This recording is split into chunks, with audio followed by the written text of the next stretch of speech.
আসসালামু আলাইকুম সবাইকে। আজকে আমি রান্না করব বেগুন, দেশি আলু, বড়ি আর রুই মাছ দিয়ে টমেটো ধনে পাতা দিয়ে একটা ভাঙা তরকারি। বিসমিল্লাহ বলে আমি কড়াইয়ে তেল দিলাম।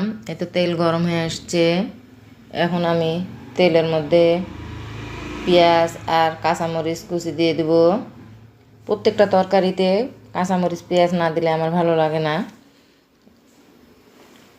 পেঁয়াজগুলো একটু বাদামি কালার হয়ে আসলে তখন দিয়ে দেবো হলে গুঁড়া মশলা। এই তো পেঁয়াজগুলো আমার বাদামি কালার প্রায় হয়ে আসছে। এখন দিয়ে দিলাম এই যে আদা রসুন বাটা। আদা রসুন বাটাটা ভালো করে নেড়ে চেড়ে একটু লাল লাল হয়ে আসলে তখন পরিমাণ মতো একটু অল্প পরিমাণে পানি দেবো।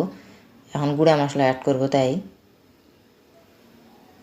এই তো গুঁড়া মশলার মধ্যে আছে আমার হলুদের গুঁড়া, মরিচের গুঁড়া, ধনিয়ার গুঁড়া, জিরার গুঁড়া আর একটা সিক্রেট মশলা, এই যে 12 মশলার গুঁড়া ভেজে আমি গুঁড়া করে রাখি। এই মশলাটাতে লবণ এবং 12 মশলার গুঁড়াটা দিলে মাছের গন্ধ থাকে না, সেই সুন্দর লাগে।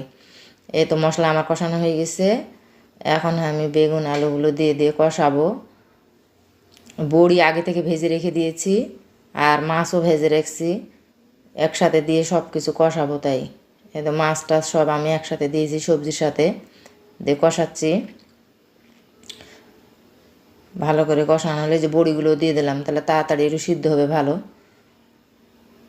বড়ি দিয়ে একটু ভালো করে কষাই নেড়ে চেড়ে তারপরে পরিমাণ মতো পানি দেব সিদ্ধ হওয়া পর্যন্ত।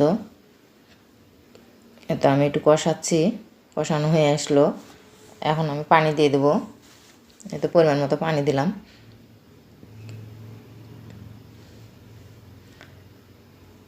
এখন টমেটোগুলো দিয়ে দেবো। এখনকার টমেটো ভালো করে সিদ্ধ হতে চায় না, সবজির সাথে একসাথে দিলে ভালোভাবে সিদ্ধ হয় টমেটোটা।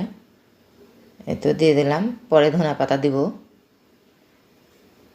তো ঢেকে দিলাম, রান্না হোক। এই যে রান্না আমার হয়ে আসছে, ধনে পাতাও দিয়ে দিয়েছি আমি।